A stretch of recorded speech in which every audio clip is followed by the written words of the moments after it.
अध्याय 2 गीता का सार। संजय ने कहा, करुणा से व्याप्त शोकयुक्त अश्रुपूरित नेत्रों वाले अर्जुन को देखकर मधुसूदन कृष्ण ने ये शब्द कहे। श्री भगवान ने कहा, हे अर्जुन, तुम्हारे मन में यह कलमश आया कैसे? यह उस मनुष्य के लिए तनुक भी अनुकूल नहीं है जो जीवन के मूल्य को जानता हो। इससे उच्च लोक की नहीं अपितु अपयश की प्राप्ति होती है। हे प्रतापुत्र, इस हीन नपुंसकता को प्राप्त मत हो, यह तुम्हें शोभा नहीं देती। हे शत्रुओं के दमन करता, हृदय की शुद्ध दुर्बलता को त्याग कर युद्ध के लिए खड़े हो। अर्जुन ने कहा, हे शत्रुहंता, हे मधुसूदन, मैं युद्ध भूमि में किस तरह भीष्म तथा द्रोण जैसे पूजनीय व्यक्तियों पर उलटकर बाण चलाऊंगा? ऐसे महापुरुषों को जो मेरे गुरु हैं, उन्हें मारकर जीने की अपेक्षा इस संसार में भीख मांगकर खाना अच्छा है। भले ही वे सांसारिक लाभ के इच्छुक हों, किंतु हैं तो गुरुजन ही। यदि उनका वध होता है तो हमारे द्वारा भोग्य प्रत्येक वस्तु उनके रक्त से सनी होगी। हम यह भी नहीं जानते कि हमारे लिए क्या श्रेष्ठ है, उनको जीतना या उनके द्वारा जीते जाना। यदि हम धृतराष्ट्र के पुत्रों का वध कर देते हैं तो हमें जीवित रहने की आवश्यकता नहीं है, फिर भी वे युद्ध भूमि में हमारे समक्ष खड़े हैं।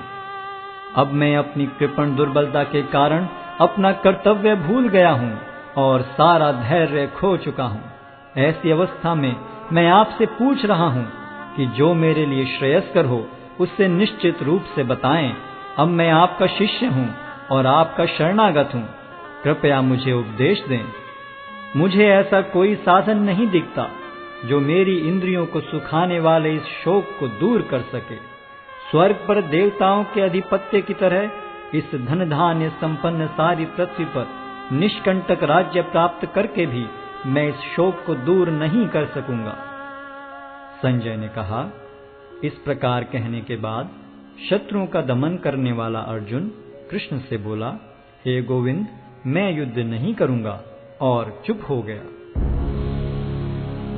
हे भरतवंशी धृतराष्ट्र, उस समय दोनों सेनाओं के मध्य शोकमग्न अर्जुन से कृष्ण ने मानो हंसते हुए ये शब्द कहे। श्री भगवान ने कहा, तुम पांडित्यपूर्ण वचन करते हुए उनके लिए शोक कर रहे हो जो शोक करने योग्य नहीं हैं। जो विद्वान होते हैं वे न तो जीवित के लिए न ही मृत के लिए शोक करते हैं। ऐसा कभी नहीं हुआ कि मैं न रहा हूं या तुम न रहे हो, अथवा ये समस्त राजा न रहे हों, और न ऐसा है कि भविष्य में हम लोग नहीं रहेंगे। जिस प्रकार शरीरधारी आत्मा इस शरीर में बाल्यावस्था से तरुणावस्था में और फिर वृद्धावस्था में निरंतर अग्रसर होता रहता है, उसी प्रकार मृत्यु होने पर आत्मा दूसरे शरीर में चला जाता है। धीर व्यक्ति ऐसे परिवर्तन से मोह को प्राप्त नहीं होता। हे कुंती पुत्र, सुख तथा दुख का क्षणिक उदय तथा कालक्रम में उनका अंतर्धान होना सर्दी तथा गर्मी की ऋतुओं के आने जाने के समान है।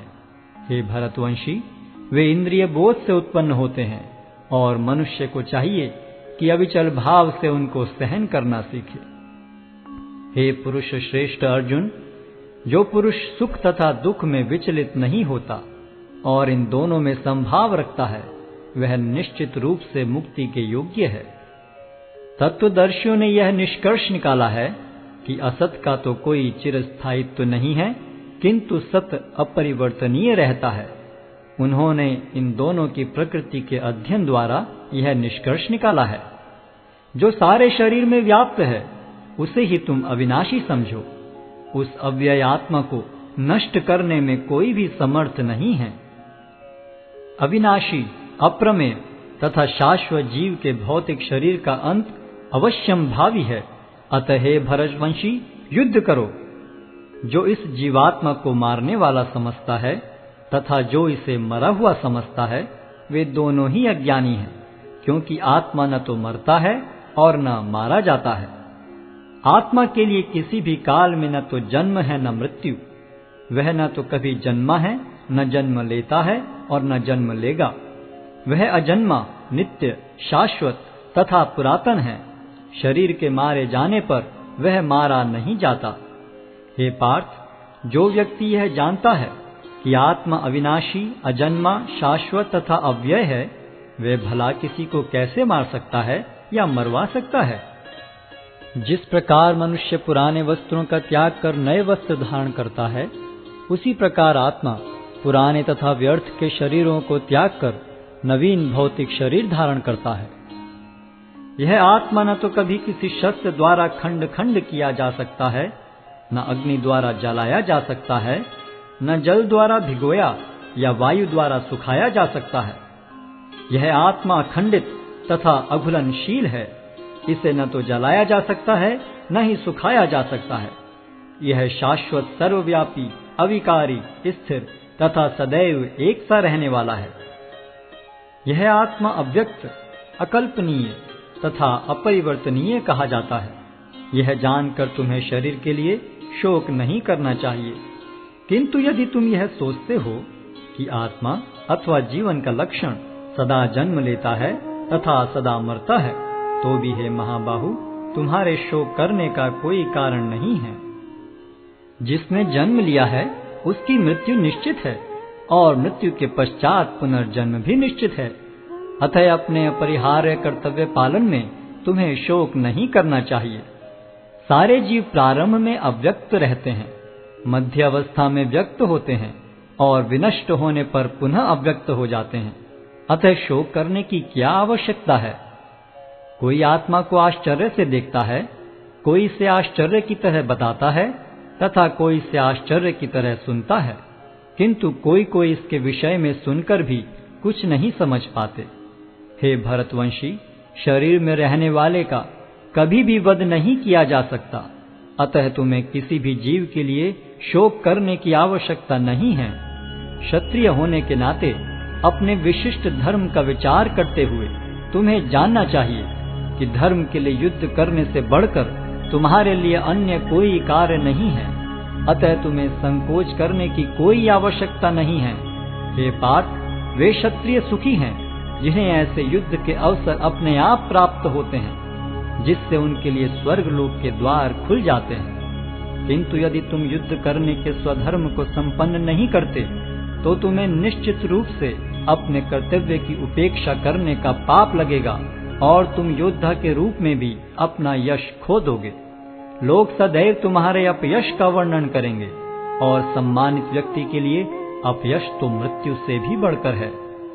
जिन जिन महान योद्धाओं ने तुम्हारे नाम तथा यश को सम्मान दिया है, वे सोचेंगे कि तुमने डर के मारे युद्ध भूमि छोड़ दी है और इस तरह वे तुम्हें तुच्छ मानेंगे। तुम्हारे शत्रु अनेक प्रकार के कटु शब्दों से तुम्हारा वर्णन करेंगे और तुम्हारी सामर्थ्य का उपहास करेंगे। तुम्हारे लिए इससे दुखदाई और क्या हो सकता है? हे कुंती पुत्र, तुम यदि युद्ध में मारे जाओगे तो स्वर्ग प्राप्त करोगे, या यदि तुम जीत जाओगे तो पृथ्वी के साम्राज्य का भोग करोगे। अतः दृढ़ संकल्प करके खड़े हो और युद्ध करो। तुम सुख या दुख, हानि या लाभ, विजय या पराजय का विचार किए बिना युद्ध के लिए युद्ध करो। ऐसा करने पर तुम्हें कोई पाप नहीं लगेगा। यहाँ मैंने वैश्लेषिक अध्ययन द्वारा इस ज्ञान का वर्णन किया है। अब निष्काम भाव से कर्म करना बता रहा हूँ, उसे सुनो। हे प्रतापपुत्र, तुम यदि ऐसे ज्ञान से कर्म करोगे तो तुम कर्मों के बंधन से अपने को मुक्त कर सकते हो। इस प्रयास में न तो हानि होती है न ही ह्रास, अपितु इस पथ पर की गई अल्प प्रगति भी महान भय से रक्षा कर सकती है। जो इस मार्ग पर चलते हैं वे प्रयोजन में दृढ़ रहते हैं और उनका लक्ष्य भी एक होता है। हे कुरुनंदन, जो दृढ़ प्रतिज्ञ नहीं है उनकी बुद्धि अनेक शाखाओं में विभक्त रहती है। अल्पज्ञानी मनुष्य वेदों के उन अलंकारिक शब्दों के प्रति अत्यधिक आसक्त रहते हैं जो स्वर्ग की प्राप्ति, अच्छे जन्म, शक्ति इत्यादि के लिए विविध सकाम कर्म करने की संस्तुति करते हैं। इंद्रिय तृप्ति तथा ऐश्वर्य में जीवन की अभिलाषा के कारण वे कहते हैं कि इससे बढ़कर और कुछ नहीं है। जो लोग इंद्रिय भोग तथा भौतिक ऐश्वर्य के प्रति अत्यधिक आसक्त होने से ऐसी वस्तुओं से मोहग्रस्त हो जाते हैं, उनके मनों में भगवान के प्रति भक्ति का दृढ़ निश्चय नहीं होता। वेदों में मुख्यतया प्रकृति के तीनों गुणों का वर्णन हुआ है। हे अर्जुन, इन तीनों गुणों से ऊपर उठो, समस्त द्वैतों और लाभ तथा सुरक्षा की सारी चिंताओं से मुक्त होकर आत्मपरायण बनो। एक छोटे से कूप का सारा कार्य एक विशाल जलाशय से तुरंत पूरा हो जाता है। इसी प्रकार वेदों के आंतरिक तात्पर्य जानने वाले को उनके सारे प्रयोजन सिद्ध हो जाते हैं। तुम्हें अपना कर्म करने का अधिकार है, किंतु कर्म के फलों के तुम अधिकारी नहीं हो। तुम न तो कभी अपने आप को अपने कर्मों के फलों का कारण मानो, न ही कर्म न करने में कभी आसक्त हो। हे अर्जुन, जय अथवा पराजय की समस्त आसक्ति त्याग कर समभाव से अपना कर्म करो। ऐसी समता योग कहलाती है। हे धनंजय, भक्ति के द्वारा समस्त गर्हित कर्मों से दूर रहो और उसी भाव से भगवान की शरण ग्रहण करो। जो व्यक्ति अपने सकाम कर्म फलों को भोगना चाहते हैं, वे कृपण हैं। भक्ति में संलग्न मनुष्य इस जीवन में ही अच्छे तथा बुरे कार्यों से अपने को मुक्त कर लेता है। अतः योग के लिए प्रयत्न करो, क्योंकि सारा कार्य कौशल यही है। इस तरह भगवत भक्ति में लगे रहकर बड़े बड़े ऋषि, मुनि अथवा भक्तगण अपने आप को इस भौतिक संसार में कर्म के फलों से मुक्त कर लेते हैं। इस प्रकार वे जन्म मृत्यु के चक्र से छूट जाते हैं और भगवान के पास जाकर उस अवस्था को प्राप्त करते हैं जो समस्त दुखों से परे है। जब तुम्हारी बुद्धि मोह रूपी सघन वन को पार कर जाएगी, तो तुम सुने हुए तथा सुनने योग्य सब के प्रति अन्य मनस्क हो जाओगे। जब तुम्हारा मन वेदों की अलंकारमयी भाषा से विचलित न हो और वह आत्म साक्षात्कार की समाधि में स्थिर हो जाए, तब तुम्हें दिव्य चेतना प्राप्त हो जाएगी। अर्जुन ने कहा, हे कृष्ण, अध्यात्म में लीन चेतना वाले व्यक्ति के क्या लक्षण हैं? वह कैसे बोलता है तथा उसकी भाषा क्या है? वह किस तरह बैठता और चलता है? श्री भगवान ने कहा, हे पार्थ, जब मनुष्य मनोधर्म से उत्पन्न होने वाली इंद्रिय तृप्ति की समस्त कामनाओं का परित्याग कर देता है और जब इस तरह से विशुद्ध हुआ उसका मन आत्मा में संतोष प्राप्त करता है, तो वह विशुद्ध दिव्य चेतना को प्राप्त स्थित प्रज्ञ कहा जाता है, जो त्रय तापों के होने पर भी मन में विचलित नहीं होता अथवा सुख में प्रसन्न नहीं होता और जो आसक्ति, भय तथा क्रोध से मुक्त है, वह स्थिर मन वाला मुनि कहलाता है। इस भौतिक जगत में जो व्यक्ति न तो शुभ की प्राप्ति से हर्षित होता है और न अशुभ के प्राप्त होने पर उससे घृणा करता है, वह पूर्ण ज्ञान में स्थिर होता है। जिस प्रकार कछुआ अपने अंगों को संकुचित करके खोल के भीतर कर लेता है, उसी तरह जो मनुष्य अपनी इंद्रियों को इंद्रिय विषयों से खींच लेता है, वह पूर्ण चेतना में दृढ़ता पूर्वक स्थिर होता है। देहधारी जीव इंद्रिय भोग से भले ही निवृत्त हो जाए, पर उसमें इंद्रिय भोगों की इच्छा बनी रहती है। लेकिन उत्तम रस के अनुभव होने से ऐसे कार्यों को बंद करने पर वह भक्ति में स्थिर हो जाता है। हे अर्जुन, इंद्रियां इतनी प्रबल तथा वेगवान हैं कि वे उस विवेकी पुरुष के मन को भी बलपूर्वक हर लेती हैं, जो उन्हें वश में करने का प्रयत्न करता है। जो इंद्रियों को पूर्णतया वश में रखते हुए इंद्रिय संयम करता है और अपनी चेतना को मुझ में स्थिर कर देता है, वह मनुष्य स्थिर बुद्धि कहलाता है। इंद्रिय विषयों का चिंतन करते हुए मनुष्य की उनमें आसक्ति उत्पन्न हो जाती है और ऐसी आसक्ति से काम उत्पन्न होता है और फिर काम से क्रोध प्रकट होता है। क्रोध से पूर्ण मोह उत्पन्न होता है और मोह से स्मरण शक्ति का विभ्रम हो जाता है। जब स्मरण शक्ति भ्रमित हो जाती है तो बुद्धि नष्ट हो जाती है और बुद्धि नष्ट होने पर मनुष्य भवकूप में पुनः गिर जाता है।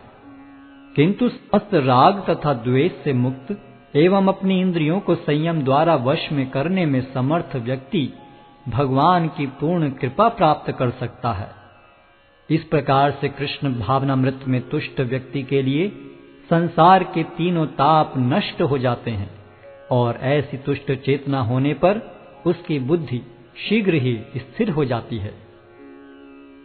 जो कृष्ण भावनामृत में परमेश्वर से संबंधित नहीं हैं, उनकी न तो बुद्धि दिव्य होती है और न ही मन स्थिर होता है, जिसके बिना शांति की कोई संभावना नहीं है।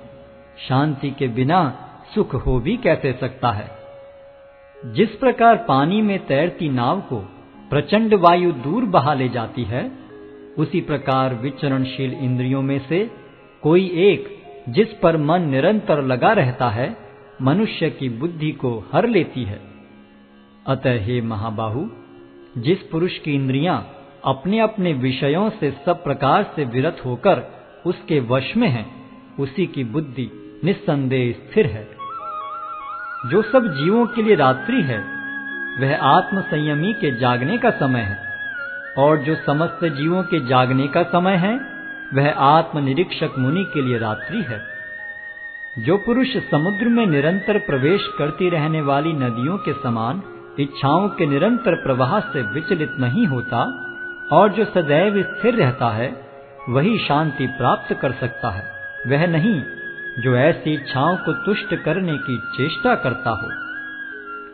जिस व्यक्ति ने इंद्रिय तृप्ति की समस्त इच्छाओं का परित्याग कर दिया है, जो इच्छाओं से रहित रहता है और जिसने सारी ममता त्याग दी है तथा अहंकार से रहित है, वही वास्तविक शांति को प्राप्त कर सकता है। यह आध्यात्मिक तथा ईश्वरीय जीवन का पथ है, जिसे प्राप्त करके मनुष्य मोहित नहीं होता।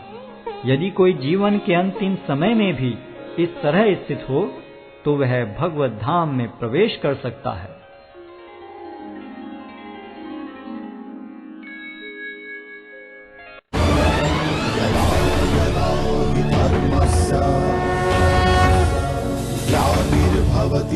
भारत अभ्युत्थानमधर्मस्य